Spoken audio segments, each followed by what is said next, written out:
Open the WordPress dashboard. Go to Pages. Click Add New Page.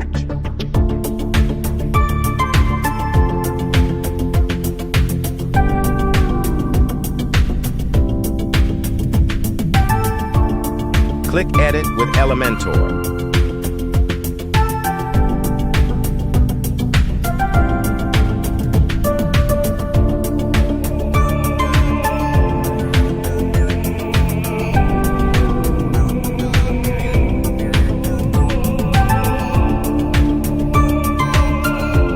Click Add button. Select your layout. Select your structure.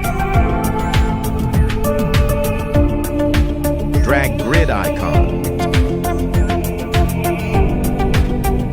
Drag image icon.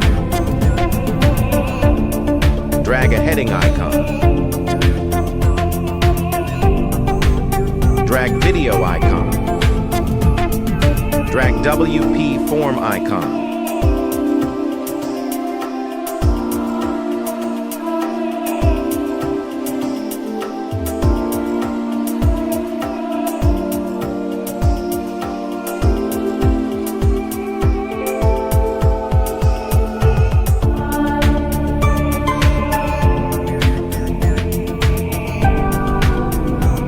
Click the link in the bio to sign up WPLearning101.com and start learning WordPress today.